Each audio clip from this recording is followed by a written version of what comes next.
నమస్తే, welcome to Disha TV. ప్రస్తుతం అంటే తెలంగాణ రాష్ట్రంలో ఉన్నటువంటి ఎండలు ఆల్మోస్ట్ 40 డిగ్రీస్ దాటిపోయి రీసెంట్గా 46 కూడా చేరిపోయింది. సో అంటే మే నెల కూడా ఆల్మోస్ట్ ఏప్రిల్ కంప్లీట్ అయ్యి మే నెల కూడా ఉంది. అండ్ వడగాల్పులు అండ్ తెలంగాణ రాష్ట్రంలో గత సంవత్సరంతో పోలిస్తే ఈ సంవత్సరం ఇంకా ఎక్కువై చాలా ఇబ్బంది పెడుతున్నాయి ప్రజలని చెప్పేసి వాతావరణ శాఖ అయితే మనతో పాటు చెప్తున్నారు. సో దానికి సంబంధించి వాతావరణ శాఖ అధికారి శ్రావ్య గారు మనతో పాటు మాట్లాడుతారు. మేడం నమస్తే.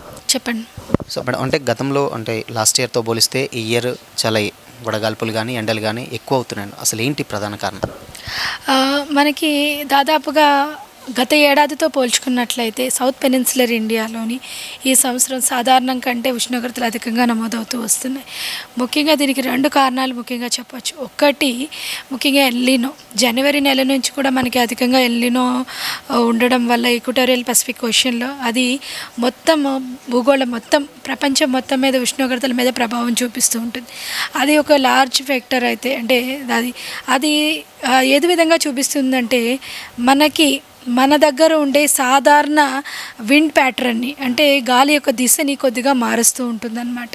ఈ ఎల్నినో ఏ విధంగా ప్రభావం చూపిస్తుంది అంటే దిశను మార్చడం వల్ల దాదాపుగా మన దగ్గర నుంచి అలాగే యాంటీ సైక్లోన్స్ని ఏర్పరచడం వల్ల దాదాపుగా మనకి ఉష్ణోగ్రతలు అధికంగా నమోదవుతూ ఉంటాయన్నమాట. ఈసారి చూసుకున్నట్లయితే ముఖ్యంగా ఎల్నినో ఒక కారణం అయితే, రెండో కారణం మనకి సెంట్రల్ ఇండియా మీదుగా దాదాపుగా పెనిన్సులర్ ఇండియా మీదుగా ఒక యాంటీ సైక్లోన్ అనేది దాదాపుగా 2 నుంచి 3 కిలోమీటర్ల ఎత్తుకు కూడా విస్తరించడం, దాదాపుగా 2000 కిలోమీటర్ల నుంచి దాదాపుగా మనకి విస్తరించడం అంటే వైడెన్గా కూడా ఉండడం వల్ల ఏమవుతుందంటే ఈ బెల్ట్ మొత్తం కూడా మనకి అధిక ఉష్ణోగ్రతలు నమోదవుతూ వస్తున్నాయి. సాధారణం కంటే 2 నుంచి 4 డిగ్రీలు అధికంగా నమోదవుతున్నాయి. ఏప్రిల్ నెల నుంచే మనకి ఏప్రిల్ 18, 19 వరకు కొద్దిగా మనకి చల్లగా 20 వరకు కలిగిన 23 నుంచి ఉష్ణోగ్రతలకు పెరుగుదల కనిపిస్తుంది. క్రమేపీనా పెరుగుతూ వస్తూ దాదాపుగా మే 3 వరకు కంటిన్యూస్గా 40 డిగ్రీల కంటే అధికంగా ఉష్ణోగ్రత నమోదవుతున్నాయి. గత 2-3 రోజులుగా చూసుకున్నట్లయితే తెలంగాణ రాష్ట్రం మొత్తం మీదుగా 40 డిగ్రీల కంటే అధికంగా నమోదవుతూనే కొన్ని చోట్ల మనకి 45 డిగ్రీల ఉష్ణోగ్రత కూడా నమోదవడం అయితే జరిగింది. సో అంటే తెలంగాణ రాష్ట్రంలో ఏ జిల్లాలకు రెడ్ అలర్ట్, ఆరెంజ్ అలర్ట్ కేటాయించారని చెప్పొచ్చు? అంటే కొన్ని జిల్లాల్లో అంటే ఒక 5 డిగ్రీస్ ఎక్కువ ఉంటున్నాయి అంటారు, కొన్ని డిగ్రీల్లో ఒక 3 తక్కువ ఉంటున్నాయి. ఓవరాల్గా 40 to 45 మధ్యలో అయితే జరుగుతుంది. మొత్తంగా ఎక్కువ ఏ జిల్లాలో ఉన్నాయి అనుకోవచ్చు ఎండలు తెలంగాణ రాష్ట్రంలో? తెలంగాణ రాష్ట్రం మొత్తంలో అధికంగా మన ఎండలు చూసుకున్నట్లయితే మనకి నిర్మల్, మంచిర్యాల, నిజామాబాద్, కామారెడ్డి, జగిత్యాల, పెద్దపల్లి, కరీంనగర్, జయశంకర్, భూపాలపల్లి, ములుగు, భద్రాద్రి కొత్తగూడెం, ఖమ్మం, నల్గొండ, అదేవిధంగా జోగులాంబ గద్వాల్ ఈ జిల్లాల్లోని మనకి అధికంగా కనిపిస్తూ ఉన్నాయి. మిగతా జిల్లాల్లో కూడా 40 డిగ్రీల పైన ఉష్ణోగ్రత నమోదవుతున్నప్పటికీ ఈ వడగాల్పులు అయితే మాత్రం అంతగా ఏం లేవు. 40 నుంచి 43, 44 డిగ్రీల మేర ఉష్ణోగ్రత నమోదవుతున్నాయి. ఏ అయితే జిల్లాలో 45 డిగ్రీల పైన కూడా ఉష్ణోగ్రతలు నమోదవుతూ వస్తున్నాయి అన్నమాట. అండ్ మార్నింగ్ చూసుకున్నట్లయితే ఉదయం 6 గంటల నుంచి అంటే మనకు 6 గంటలు అంటే సరే కొన్ని అంటే వెదర్లలో కొన్ని సీజన్స్లో అసలు తెల్లారని కూడా తెల్లారదు. బట్ ఉదయం 6 గంటల నుంచి ఆల్మోస్ట్ 7 వరకు 13 అవర్స్ ఈ హీట్ అనేది కంటిన్యూస్గా ఉంటుంది. అసలు ఏంటి అంటే గతంలో ఉన్నటువంటి అంటే మనకు సిటీస్లో ఉన్నటువంటి చెట్లు ఇవన్నీ అడవులు ప్రాంతం అవతరించిపోవడం వలన అసలు ఏంటి మేడం కారణం? అసలు మనకి మార్చి 21 నుంచి మనకు తెలుసు ట్రాపిక్ ఆఫ్ అంటే మకర రాశి నుంచి సూర్యుడు మకర రాశిలో ప్రవేశించాడు. తర్వాత దీని నుంచి వస్తూ ఉంటారు. అయితే మనకి మూమెంట్ అనేది మార్చ్ 21 నుంచి ఈక్వటోరియల్ బెల్ట్ నుంచి టువర్డ్స్ నార్థర్న్ హెమిస్ఫియర్కి వస్తూ ఉంటుంది. స్లోగా సన్ మూవ్ అవుతూ వస్తూ అంటే సదరన్ పెనిన్సులర్ ఇండియా అంటే తమిళనాడు, మనకి మార్చి నెల ఆఖరిలో తమిళనాడు, ఏప్రిల్ మొదటి వారంలో చూసుకున్నట్లయితే తమిళనాడులో అధికంగా ఉష్ణోగ్రతలు, అలాగే దక్షిణ తమిళనాడు మనకి రాయలసీమ పరిసర ప్రాంతాల్లో అధికంగా ఉంటాయి. అలాగే మనకి మే నెలలో చూసుకున్నట్లయితే దాదాపుగా మనకి కొద్దిగా సెంట్రల్ ఇండియా అంటే రాయలసీమ నుంచి తెలంగాణ మీదుగా మనకి సన్ మూమెంట్ ఉంటుంది. మనకి జూన్, జూలైకి వచ్చేసరికి నార్త్ ఇండియా వరకు వెళ్తుందన్నమాట. సో ఈ మూమెంట్ టైంలోని సన్ రైజ్ అనేది మామూలుగా వింటర్ సీజన్లో మనకి మార్నింగ్ 6:30, 7 o'clock, 6:30 వరకు ఉంటే ఈ మే టైంలో దాదాపుగా 5:45కి సన్ రైజ్ అయ్యే అవకాశం ఉంటుంది. ఈవినింగ్ సన్సెట్ కూడా కొంచెం ఎక్స్టెండెడ్ సన్సెట్ 6:30 to 6:45 వరకు 7 వరకు ఉండే అవకాశం ఉంటుంది. అయితే కాకపోతే ఇదే సమయంలోనే మనకి ఈ యాంటీ సైక్లోన్ ఎల్నినో ప్రభావం కూడా ఉండడం వల్ల సాధారణం కంటే 2 నుంచి 4 డిగ్రీలు అధికంగా నమోదవుతూ వస్తున్నాయి ఉష్ణోగ్రతలు.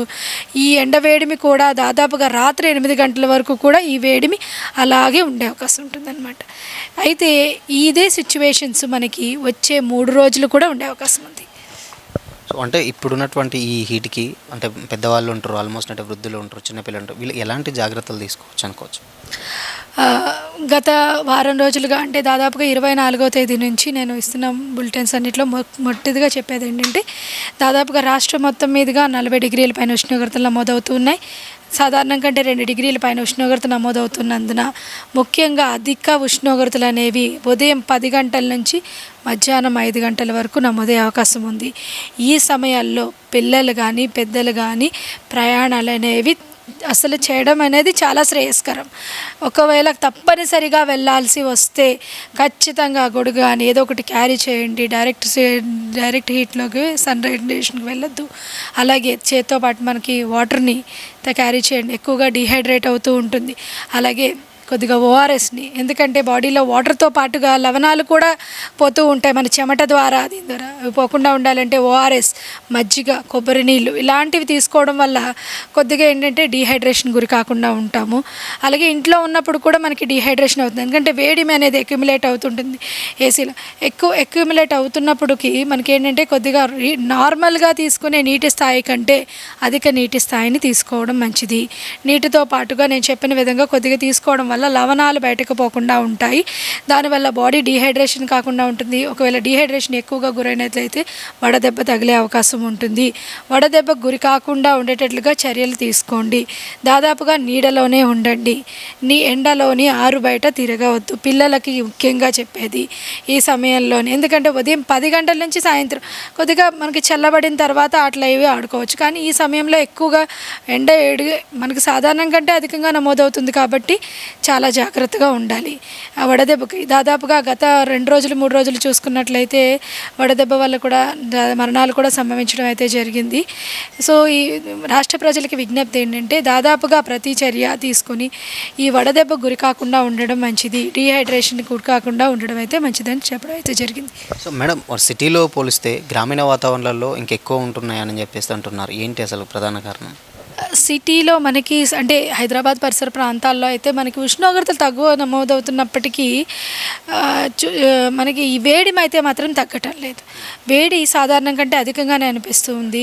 అండ్ కాలుష్యం యొక్క ప్రభావం వల్ల ఉష్ణోగ్రతలు తక్కువ ఉన్నప్పటికీ కానీ సాధారణంగా ఉత్తర తెలంగాణలో మనకి అధిక ఉష్ణోగ్రతలు నమోదవుతూ వస్తుంటాయి. మనకి రూరల్లో అధిక ఉష్ణోగ్రతలు నమోదవుతూనే ఉన్నాయి. కాకపోతే కొద్దిగా చెట్లు కూడా తగ్గిపోవడం వల్ల ఇది కూడా ఒక కారణం చెప్పవచ్చు. మనకి చెట్టు నీడ అనేది చాలా వరకు తగ్గింది.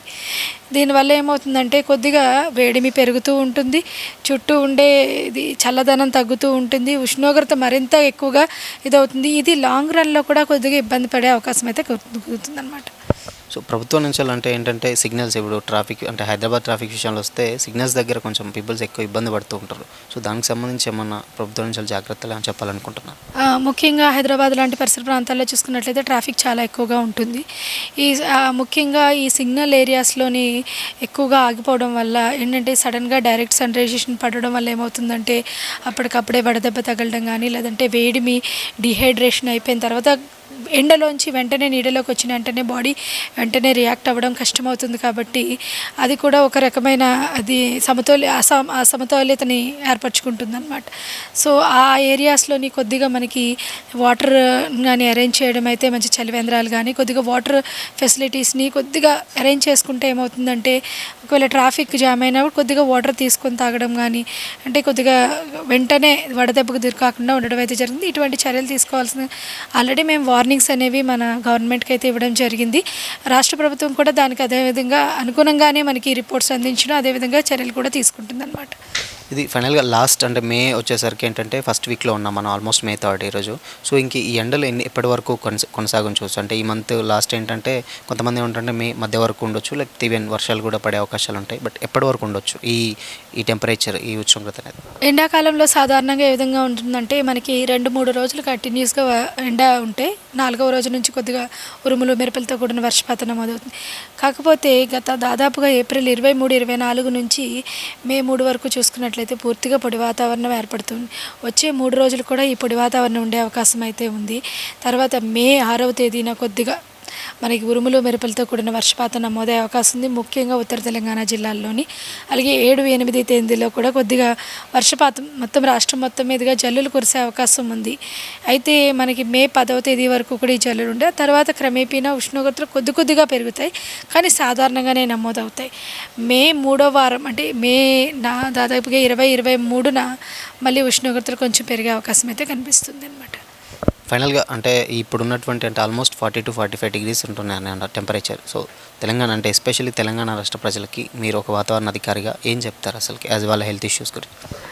తెలంగాణ రాష్ట్ర ప్రజలకి నేను చెప్పే పూర్తి మనవి ఏంటంటే, దాదాపుగా నీడలో ఉండండి, బయట ప్రయాణాలు చేయవద్దు. అలాగే ముఖ్యంగా తీసుకునే ఆహార పదార్థాల మీద ఎక్కువగా దృష్టి పెట్టండి. అలాగే ఫ్రీక్వెంట్ వాటర్ని తీసుకోండి. రైతులకు ముఖ్యంగా ఇప్పుడు ట్రాన్స్ప్లాంటేషన్ స్టేజ్లో క్రాప్ ఉంటే ఖచ్చితంగా ఉదయం సాయంత్రం కూడా మీరు ఇరిగేషన్ పెట్టండి. ఒకవేళ కళ్ళల్లోని మీరు ధాన్యం కానీ ఆరబెట్టుకున్నట్లయితే దాదాపుగా మధ్యాహ్నం పూట మాత్రం కొద్దిగా అవాయిడ్ చేయండి. 3:30-4 దాటిన తర్వాత కొద్దిగా వాటిని చూసుకోవడం అయితే మంచిది. ఎందుకంటే ఆ సమయంలో అధిక వేడిమి ఉంటుంది. ఆ సమయంలో వెళ్ళడం వల్ల అధిక వేడిమికి వడదెబ్బ తగిలి చాలా వరకు ఇదేముంటుంది. సో తెలంగాణ ప్రజలకైతే నేను ఈ మనవి చేస్తూ ఉన్నాను. సో మొత్తంగా అంటే తెలంగాణ రాష్ట్ర ప్రజలకు ఆల్మోస్ట్ అంటే ఏప్రిల్ స్టార్ట్ నుంచి వెళ్ళి మే 24-25 వరకు కూడా సో ఎండలు అనేది తీవ్రత ఎక్కువ ఉంటున్నాయి. సో చిన్నపిల్లల నుంచి వెళ్ళి పెద్దవాళ్ళ వరకు, ఈవెన్ చిన్నపిల్లలు ఎవరైతే ఉన్నారో అండ్ పెద్దవాళ్ళు వృద్ధులు కూడా అత్యవసర పరిస్థితులలో కానీ లేకపోతే ఈవెన్ మార్నింగ్ ఈవినింగ్ టైంలో తప్పితే బయటికి రావద్దు. అండ్ ముఖ్యంగా ప్రయాణాలు లాంటివి అయితే చేయొద్దని వాతావరణ శాఖ అయితే మాతో చెప్తా ఉంది. సో ఇంకొద్ది రోజులు అంటే ఇంకో రానున్న 10 నుంచి వెళ్ళి 15 రోజులు ఆల్మోస్ట్ ఇదే టెంపరేచర్ ఉంటుందని చెప్పేసి వాతావరణ శాఖ అయితే చెప్తా ఉంది. సో ఎవరు కూడా తెలంగాణ ప్రజలు ఎవరు కానీ తగు జాగ్రత్తలు తీసుకొని డైరెక్ట్ సన్రైజ్ అంటే సన్సెట్ డైరెక్ట్ పడకుండా వాళ్ళు జాగ్రత్తలు తీసుకుంటే బాగుంటుందని ఇక్కడ ఉన్నటువంటి వాతావరణ శాఖ అయితే చెప్తుంది. సో ఉన్నటువంటి ప్రజలు కూడా ఎవరన్నా ఉంటే ఈ 15 నుంచి 20 రోజులు ఎవరన్నా ఉంటే ప్రయాణాలకు కానీ లేకపోతే బయటికి వెళ్ళడం ఏమన్నా అత్యవసర పరిస్థితులలో తప్పితే నార్మల్ పరిస్థితులలో అయితే బయటికి వెళ్ళొద్దని చెప్పేసి ఇక్కడ ఉన్న వాళ్ళు అయితే చెప్తున్నారు. కెమెరామ్యాన్ సంతోష్తో శ్యామ్, దిశ టీవీ, హైదరాబాద్.